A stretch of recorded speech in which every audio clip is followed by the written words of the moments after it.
So our forecast is, considering what's going on, and in trend forecasting, all things are connected. As Chief Seattle said, all things are connected like the blood which unites us all. The Middle East meltdown, World War III, banks going bust. Oh, Europe is in a recession. Germany, the fourth largest economy in the world, is in a recession. The manufacturing is shit. China, second largest economy in the world, thanks to them launching the COVID war on January 2020. It's Chinese Lunar New Year, the year they're at, 3 years of zero COVID policy. Look at what their imports are. Look at what their exports are. Way, way, way, way down. Oh, Japan just came out. Yep, going down. Every one after another. First, second, third. The United States is doing better than anybody, but we have a debt level of what, $34 trillion. So it's a Ponzi scheme. So putting it all together, and there's a lot more to put together, we think this is going to be a golden year for gold. It's the number one safe haven asset. Number two, we're betting on Bitcoin. And number three, silver.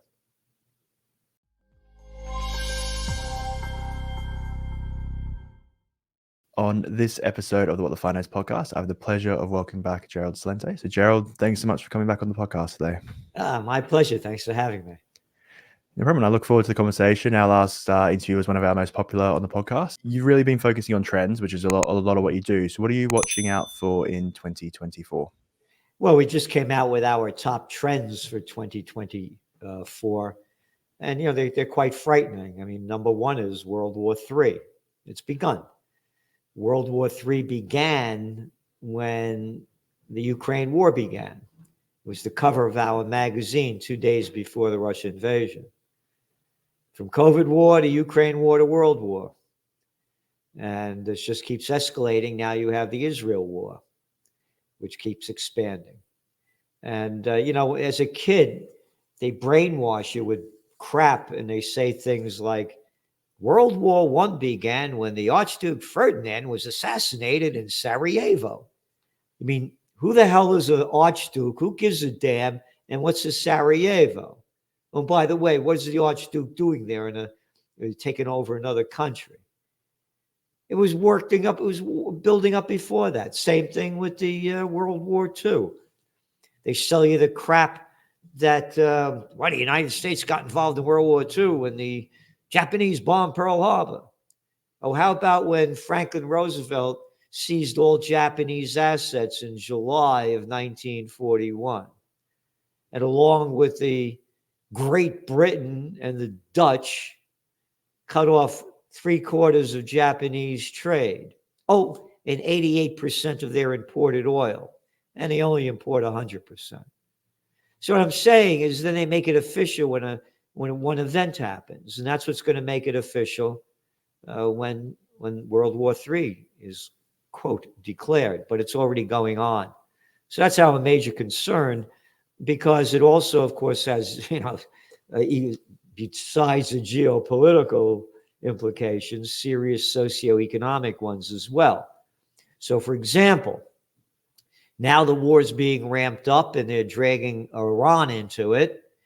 If Iran goes to war militarily in some aspect with the United States and Israel, you're going to see oil prices, Brent crude, skyrocket. Was it trading around, a little under $80 a barrel for Brent crude? If there's a conflict and Iran gets involved, you're going to see Brent crude go to about $130 plus a barrel, and that'll crash equity markets and economies. So that's one of our major concerns. Okay, yeah, that makes sense. So, a key quote that you sort of repeat throughout your 2024 trends is that, when all else fails, they'll make war. And I think That's right. You mentioned quite a lot. So do you think that's what this is? Is this sort of just is this actors that are sort of trying to provoke this? Because from my perspective, it seems like a lot of politicians, it's almost like trying to poke the bear and seeing if they'll react. Look at the clown you got over there in the UK, Sunak. A little arrogant arrogant little boy. Hey, but I'm a member of the billionaire club. You know, my wife is and all the dough I got. I'm a little boy of nothing, but look how I get dressed up, you know, in my look like I'm a tough guy, and I go to Ukraine and tell them we're going to give them more armaments. Hey, little boy, you support the Ukraine war? Put on your military drag and go fight over there, or shut your mouth. How about the little clown you had before that, Boris Johnson? The best cartoonist in the world couldn't come out with a better little freaky boy than that. And what did he do? He was sent over there by the United States to kill the peace deal between Russia and Ukraine. Look at the little Gatson Macron you got over there, his little fake hair and his little penis. Look what a little shithead you got in the United States, out of his mind, Biden. One little freak after another. So when all else fails, they take you to war. How about Netanyahu? Go back to your Trends Journal. Read all about it. People forget when Netanyahu came in December of 2022, the mainstream media called it an extreme right-wing government. Read all the facts that were going on before Hamas attacked on October 6th of last year. Oh, you forgot about the 39 weeks of major protests going on in Israel? 39 weeks, hundreds of thousands of people taking to the streets week after week in protest of Netanyahu's Judicial Reform Act, which basically said, yeah, I'm being brought up on corruption charges, but this Judicial Reform Act, hey, man, I'm clean. They won't be able to allow to touch me. When all else fails, they take you to, oh, you forgot with that extreme right-wing government, what they were doing to the Palestinians in the West Bank, slaughtering them, closing down mosques, stealing more land in the name of settlements. What do you mean settlements? You're stealing the damn land. Hey, listen to the other arrogant little boy, the president of Israel, Isaac Herzog. God gave us this land, which I say to him, screw you. Who the hell are you talking to? Hey, little boy, what if I don't believe in your God? If you don't believe in my God, we'll blow your brains out. How about that, Celente? We're doing it to the Palestinians. We'll do it to you. Look at this murder going on. Look at the wipeout of all these innocent people under the bullshit. We're doing this to get Hamas. No, you're not. You're doing it to keep stealing more land in violation of the Geneva Convention, Article 4, and Article 242 of the United Nations. Hey, but we can do anything we want because we control the media and much of the world. Oh, Oxfam just came out with a report. You ready for this? 1% of the billionaire club own 43% of all the financial assets of the world. That's right. 1%. Or when, how about off with their heads 2.0? Because that's going to be coming next. Yeah. And I think that's one of the things in our last conversation, you talked about how you see the Middle East and specifically Israel being a major catalyst for potentially a world war. And that was, a month or so before we actually saw the Hamas invasion. And since then, the terrible atrocities over there. So, it's something that you have been aware of for quite a while. And obviously, unfortunately, you predicted it. It was one of our top trends for 2023. Middle East meltdown. We saw it coming. It's no surprise. And again, they're slaughtering people, and the United States is supplying the munitions to slaughter them right in front of everybody's eyes. Right in front of everybody's eyes. This is going to be the beginning of the end of Israel. And we're concerned about what the Israelis are saying with their, not my language, theirs, Samson option. SAMSON, Samson option. Look it up. When they lose, they go nuclear. And Israel could have all the nuclear weapons they want. Nobody else can. Those dirty Iranians, how dare they have any? Those North Koreans, who the hell are they to have any? But Israel could have all they want. Nobody goes in there the United Nations. No, nobody's allowed to do it. Hey, we're Israel. We'll do what the hell we want. They control America. Go to mintpress.com. Look at all the money the Israeli, the AIPAC and all the other ones give to the politicians. Not my numbers, theirs. Biden's got almost $5 million from them since he's been sucking off the public tit for 60 years. One after a little arrogant Trump boy. He got all the money from that guy that owns the casinos. I forgot his name. He died. And he was the guy, the clown boy, that said, move the embassy from Tel Aviv to Jerusalem because I'm getting all this dough. Oh, it is his son-in-law, Kushner. Oh, yeah, when Netanyahu comes to America, sometimes he stays with the Kushner family. Yeah, you got it. You got it. Has nothing to do with me being an American and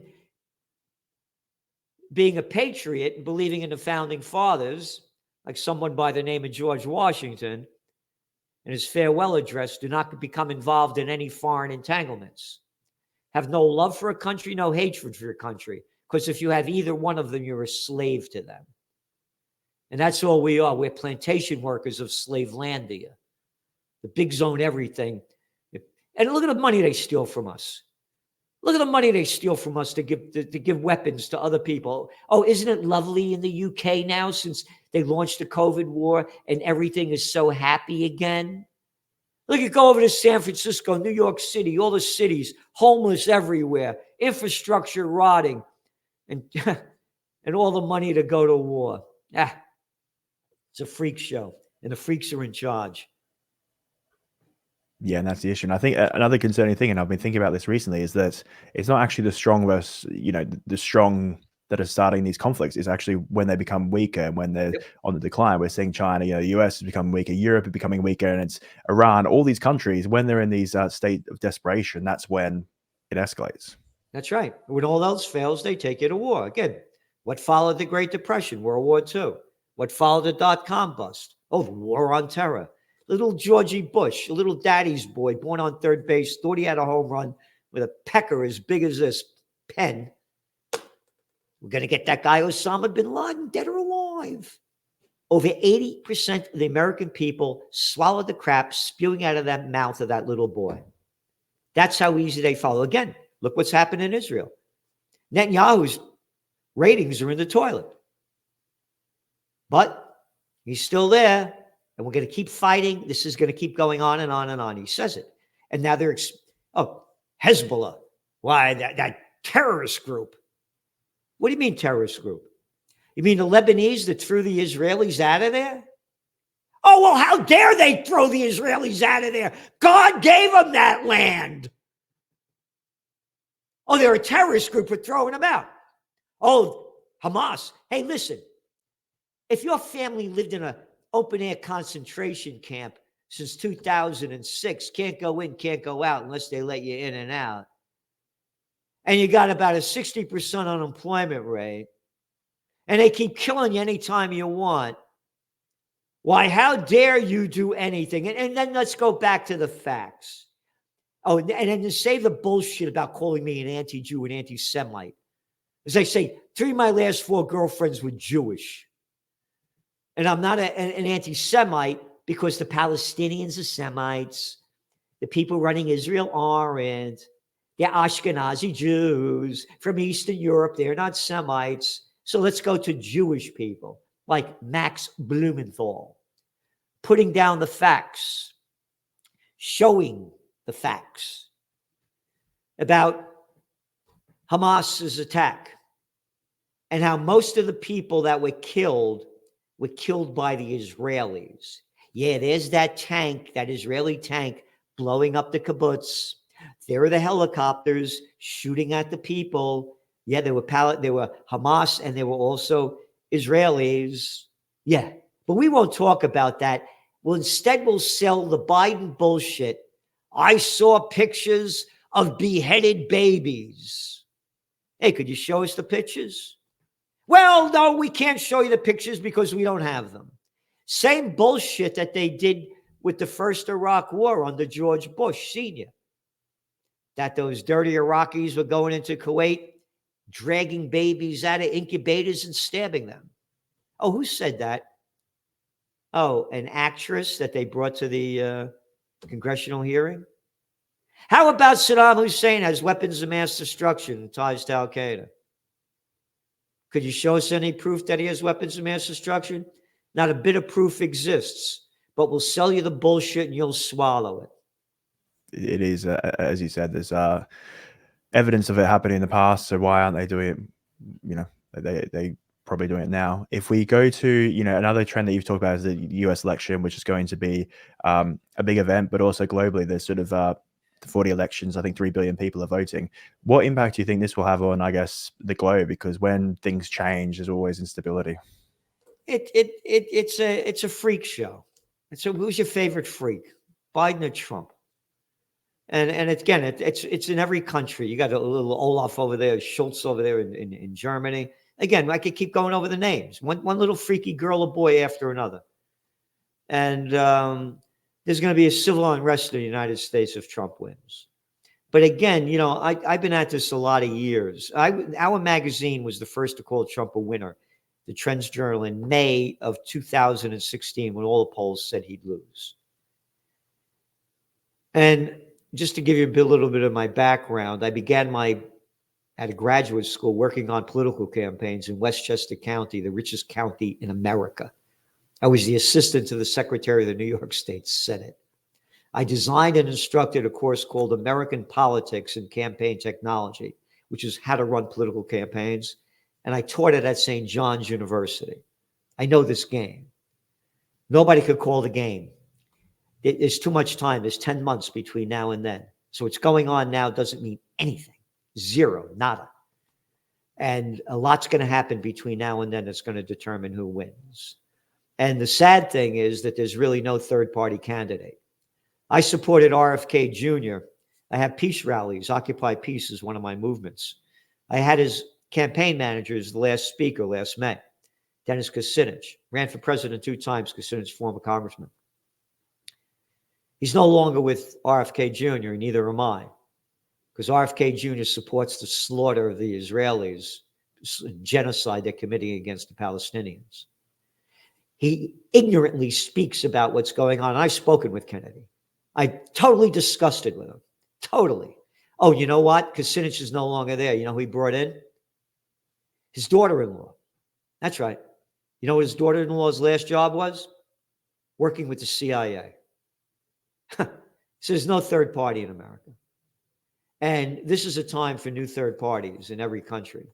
But I don't see it happening to an extent that it's going to make a difference. There's lots of people talking about that they don't think that Biden will, they think he will drop out and someone else will take over for the Democrat. Do you have any thoughts on that? It's very possible. You know, he's out of his mind. He's dead in front of your eyes. And then who do they have to bring in? That arrogant little boy over in California, Gavin Newsom, the first one to lock down America to fight the COVID war. An arrogant little, my daddy was a lawyer for the Getty Gang. Why? You know who I am? Again, George Carlin said it, a great guy. And matter of fact, his brother worked for me for a while. And George Carlin says, one big club and you ain't in it. That's as simple as that. There's a little arrogant little boy, Anthony Blinken, the United States Secretary of State. My daddy was ambassador to Hungary. My uncle was ambassador to Belgium. I went to Harvard. You know, I went to Dalton. You know, don't you know who I am? They're arrogant little nothings. Little shithead we had over here is Governor of New York, Andy Cuomo. My daddy was Mario Cuomo. We're renaming the Tappan Zee Bridge after my daddy. You forgot to put the Mario M. Cuomo on the sign. Take down the sign. It costs us $30 million to change it. All right? You got one little craphead after another. It's one big club of jerks. Arrogant little nothing girls and boys. Again, anybody that supports war, go over there, put on your military drag, go fight, send your money, send your wife, your kids, your transgenders, and shut your mouth. Yeah, I agree. Unfortunately, they don't do that enough. So if another trend that you talk about is synthetic devolution, so something that, we've seen AI sort of take over in 2023 with ChatGPT and other similar artificial intelligence softwares that have been released. So why a lot of people it's calling it a revolution, and they think it's the next industrial revolution. Why do you think maybe it could have a negative impact in the world, and what happens? Well, it's AI. We own you. That was one of our top trends for 2023 as well, and it's taken on. I've been writing now. I have best-selling books like Trend Tracking, Trends 2000. Another one with Zizzy Gave Honey Boy. This one over here. True story about love, wisdom, and the soul of America. I've been writing, since 1985. So I say to my guys, listen, I had to write something, opening letter to this Trends Journals, the weekly. So it was a letter to the subscribers. I said, put this in chat. Boy, the thing comes back. Wow, this is better than what I wrote. They got some great suggestions here. Now you know what happens when we put it in there? Your language isn't proper, and the message that you're purveying is not appropriate. Yeah. 5 paragraphs of telling us that what we're doing, we shouldn't be doing, and how we should be doing it. That's how quick it's changed. The King James Bible, they say, the meek shall inherit the earth. They spelt it wrong. The geeks have inherited the earth. Look what they did to music. Again, I'm a guy, I'm born in 1946, man. Now I remember, rock and roll and rhythm and blues and Motown. Now it's no town, one bad rap. It's all synthesized bullshit. I got to hear about, Taylor Swift. I was a number 2 guy running a major trade association. I put on a concert after the trade show with Ella Fitzgerald. And I went backstage, said to my former wife, you remind me of my goddaughter Carmen. You look like her. Took over the Superdome, put on with Dionne Warwick. I've been around and I got this bullshit crap music, all synthesized. Again, they sucked everything out of life. Everybody's addicted. They're addicted. And that's where it's going. It's a synthetic devolution. And it's just going to keep getting worse. Yeah, and I think you talk about it's going to go into everything that we do. So it's going to go into our food, into our homes, as you said. Yeah, it's in our food, on and on. And again, the young people, this is their life. This is what they grew up with. So it's totally normal, like little infants playing with, digital shit. My mother, may she rest in peace, is reading me, wonder books, stories. And it's a whole different time. And another one of our top trends that's very important, and it's on the economic front, and that's banks go bust. Last year was office building bust. We warned about this when they launched the COVID war and told people you can't go to work, stay at home. Now people are staying home week after week, month after month, year after year. And they're saying to themselves, I've been getting up at 5 o'clock in the morning to go to work, to commute an hour and a half each way, and it's costing me all that dough. How the hell have I been doing that? I'm not going to do that anymore. Now, I'm a guy, let's say I have 10 stories in an office building. Yeah, listen, stay home a couple of days a week. I don't need 10 floors. Everybody's in the damn cubicle anyway. I don't see them. I got all these employees. So now I'm an office building owner. How am I going to pay my loan? You're not. Oh, and you got a revolving loan. Interest rates are a lot higher than when you bought this thing. That's the office building bust. Not my data, the facts. Castle System with a K. Office occupancy rate, 50%. That's right, occupancy. Vacancy rate, nobody there, bop, zip, 0, 20%. 20%, fake it. Now, all the businesses that depended on commuters, by the way, going out of business. No getting your shoes fixed, no hairstyle, no delicatessens, you're in the UK. How about a place called Canary Wharf, huh? Oh, you remember when they were pulling out of there? It's all over the world. This is serious. Now, the banks are going to, so we had the Silicon Valley bust, and the First Republic and the other one last March. You haven't seen anything yet. No one talks about it. We're the only ones writing about this. No one, no magazine, other people, smart people are talking about it, know this stuff, but no magazines writing about this in detail like we are in the Trends Journal. Nobody.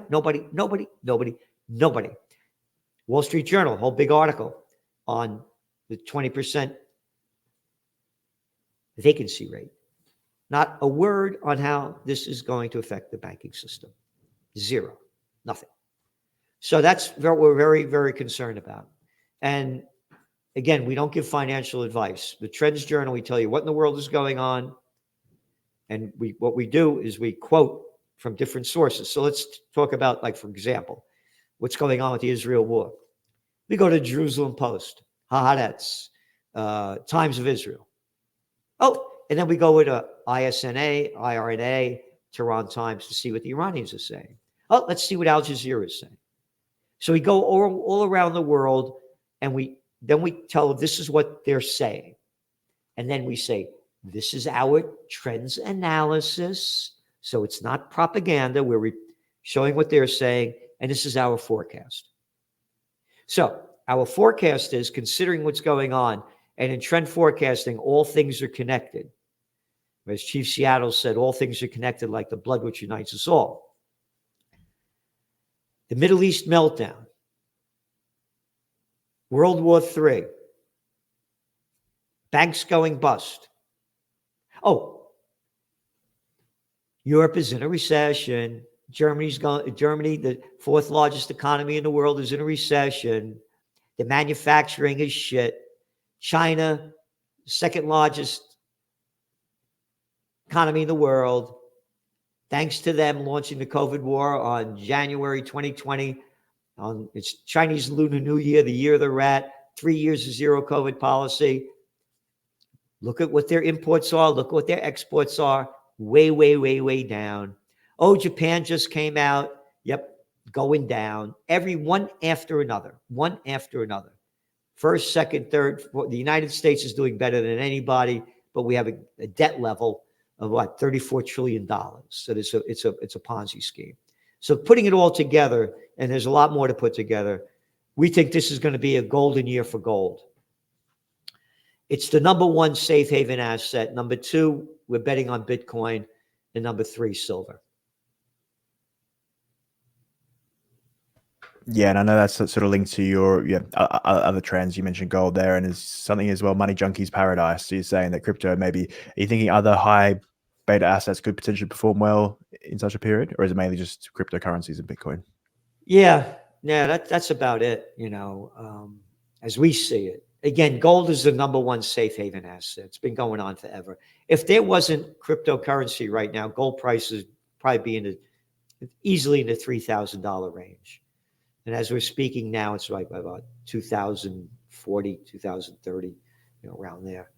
And but we see it definitely going up strongly this year as geopolitical and socioeconomic conditions worsen. And then again, you have to put all the trends together. And you have this migrant crisis. And one of our top trends is migrant madness, mad as hell. Before this happened, one of our top trends for 2020, which we put out at the beginning of January, was New World Disorder. There were protests going on all over the world. People taking to the streets because of lack of basic living standards, government corruption, crime, violence. Oh, the yellow vests in France, Algeria, India, Lebanon, South Africa, South America, all over the world. People, what happened? COVID wars comes out. You can't go out, you can't protest anymore, get back in your house. That's over now. Now they're leaving. They're flooding out.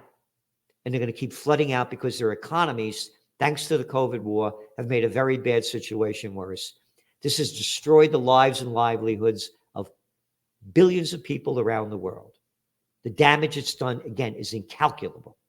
Again, the office building bust, that's only a little part of it. Look at, again, the facts are all there. We write about them.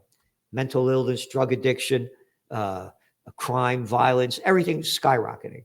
So if you live in a country where everything's going down the toilet, you're afraid to walk out of your house, you think you're going to do everything to leave to go somewhere else? So this migrant crisis is only going to escalate. And again, people forget this stuff. Again, we write about it as it's happening. When that Nobel Peace of Crap Prize winner, Obama, along with that other scumbag you got over there that's now playing a role in the UK, Cameron, and Sarkozy, the other little dick over there in France, they launched the war against Libya, along with Samantha Power, Susan Rice, and Hillary Clinton. And I'm tired of the bullshit, by the way. If only women were in charge, screw you. Good and bad comes in every race, creed, or color, so save it. What do you got, the Vanderlyn over there, that arrogant little lady playing the EU head over there that loves war? Baerbock over there in Germany, one little clown girl boy after another. Anyway, we got to get rid of Gaddafi. Gaddafi got to go. Libya was the richest country in Africa. The people had more rights and benefits than a lot of the world. Great tourist destination. Now it's a hellhole. Go back, listen to Gaddafi saying that if you keep this going and you overthrow me, you're going to have a refugee crisis you're not going to be able to handle. He was stopping the people coming out from Africa into Libya. Was Libya about that far away from Spain, about that far away from Italy? He was stopping them from going in. No more. Flooding it. Again, the political crap heads in charge. It's disgusting. By the way, to show you how I feel about politicians, this is one of our t-shirts, which you can get if you go to trendsjournal.com and go to shop. You see that? You read it? Yeah, I can read it loud and clear. And here's the back of the shirt. I'm sure that's a popular one. How could you be so stupid to swallow the crap spewing out of these little girl and boys' mouths? Calm down, Celente. We don't like you when you get angry. We're a bunch of ballless little boys. We swallow their crap. Where the hell are the people? Where's the fight? How can you be so ignorant to swallow their shit? I'm from a different time, man. I'm a Napolitano, born in the Bronx, born to be free. Don't you tell me what to do, and I won't tell you what to do. Got it? And if you try to attack me, I'll kill you. Got it? And it ain't bullshit. We attack the attacker. We don't attack anyone. Only when we're being attacked, and we're being attacked. We need a peace movement, not violence, peaceful fight for freedom. Because if we don't get it, World War III is going to wipe us out. They asked a cat by the name of Albert Einstein, knew a thing or two about the atomic bomb. They said, what kind of weapons will be used to fight the Third World War? He said, I don't know. But they'll be using sticks and stones to fight the fourth. John F. Kennedy.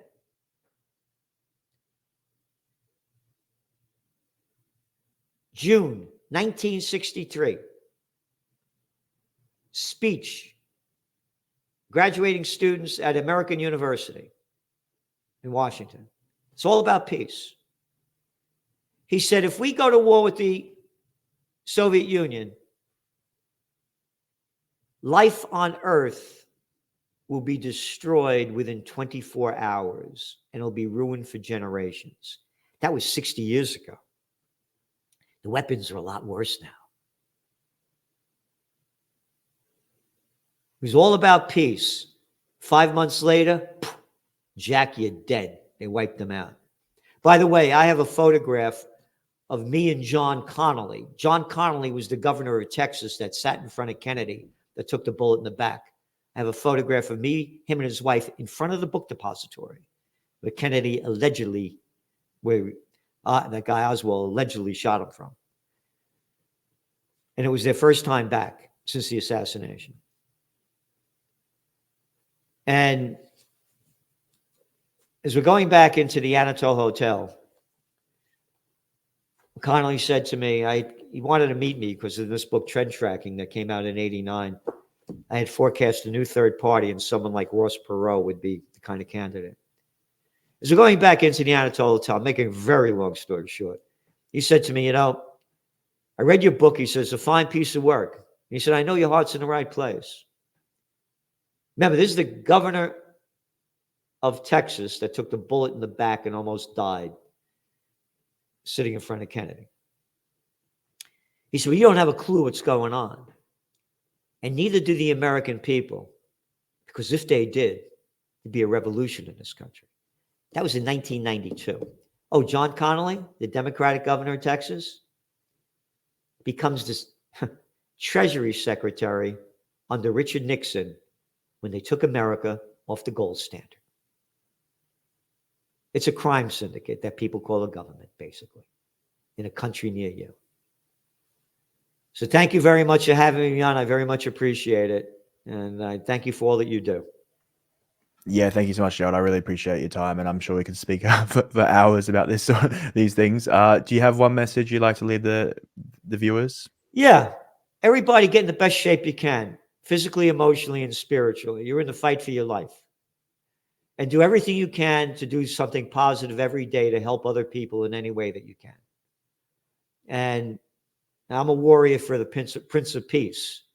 So, the more subscribers we have to the Trends Journal, the more we can do. And if you want to donate to Occupy Peace, our peace movement, you go to occupypeace.com.